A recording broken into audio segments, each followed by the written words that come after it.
Think about this. Not one single individual within the CIA, FBI, or National Security Agency has been reprimanded, punished, or fired for the events of 9/11. Let me read that.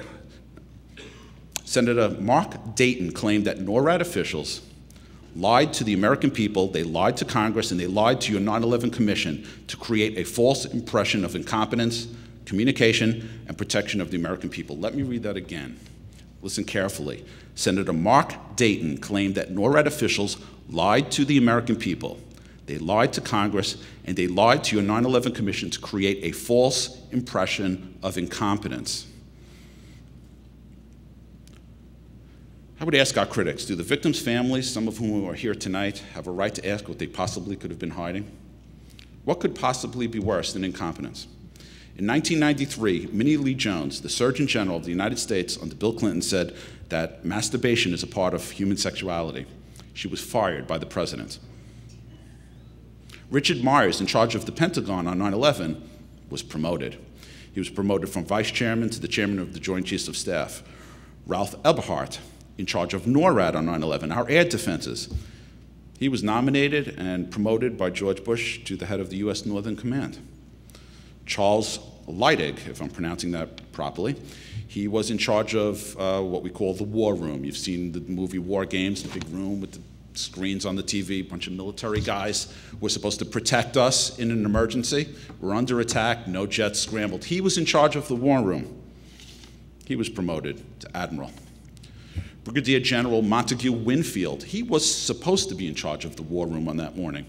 Okay, but the day before 9/11, he asked his deputy to relieve him the next morning at exactly 8:30 a.m., 8 minutes before the military was alerted to the diversion of the first flight. What timing. Winfield's absence was significant because the National Military Command Center was responsible for coordinating information on the 9/11 attacks.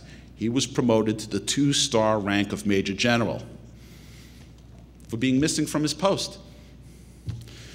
Ben Sliney, in charge of the FAA on 9/11, promoted. Stephen Abbott, coordinator of Dick Cheney's task force on problems of national preparedness. Okay, he was to lead the domestic terrorism task force in June of 2001. Dick Cheney promoted him to the Office of Homeland Security. Marion Bowman blocked FBI investigation into the alleged hijackers before 9/11. He was promoted. Pasquale Diamuro, if I'm pronouncing that correctly, in charge of counterterrorism in New York. He was promoted. Michael Maltby, the supervisor handling the case at the FBI's Radical Fundamentalist Unit. Following my presentation, I believe that we have an ex-FBI agent who is going to be presenting on this very issue on how this individual blocked investigations into the hijackers, a potential hijacker. According to an FBI agent, Harry Samet, he wrote FBI headquarters 70 memos about Moussaoui's likely terrorist plans, and Maltby was key in blocking any sort of action. He was promoted to the Joint Terrorism Task Force at the FBI's Cleveland office. Again, in 1993, Minnie Lee Jones, the Surgeon General of the United States under Bill Clinton, stated that masturbation is a part of human sexuality. She was fired for that. What can we extrapolate from this? Well, either masturbation is really, really bad, or there is no accountability associated with 9/11. So why do our critics call us conspiracy theorists? I presented no theories this morning. At this conference, you will see several ex-government officials who are whistleblowers claiming they were blocked from preventing 9/11. We were supposed to have Lieutenant Colonel Anthony Schaffer. I believe he's presenting a video. He did yesterday, in which he reveals that the military had a special program working out of the Pentagon that was tracking these hijackers in Florida.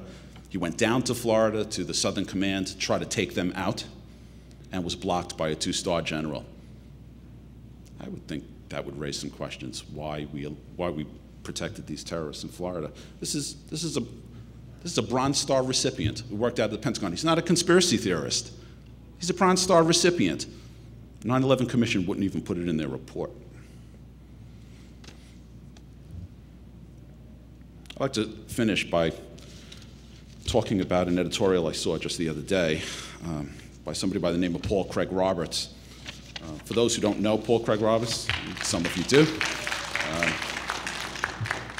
You know, a lot of the criticism that we get in this movement is that, you know, we lack credibility, that we're all a bunch of kooks and loonies, and we're just people who go on the internet and believe crazy things. But what they do ignore is that there are very credible people. There are people with educational pedigrees who have spoken very vocally about this subject that, again, the media still won't acknowledge even exist. Paul Craig Roberts was the Assistant Secretary of the Treasury in the Reagan administration, earning fame as a co-founder of Reaganomics.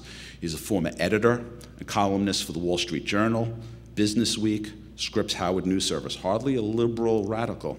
He's a graduate of the Georgia Institute of Technology. He holds a PhD from the University of Virginia. He was a postgraduate at the University of California, Berkeley, and Oxford University, where he was a member of the Merton College. In 1992, he received the Warren Brooks Award for Excellence in Journalism, and in 1993, the Forbes Media Guide ranked him as one of the top 7 journalists in the United States.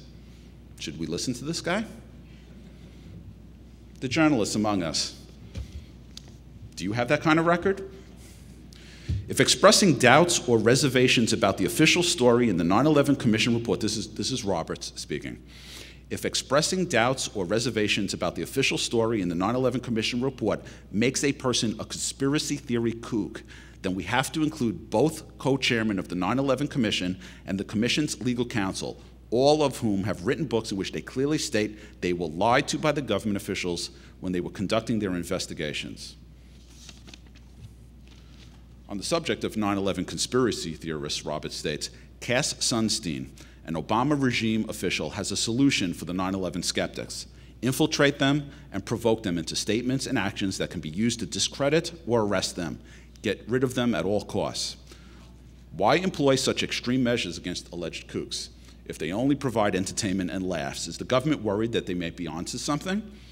Instead, why doesn't the US government simply confront the evidence that is presented and answer it?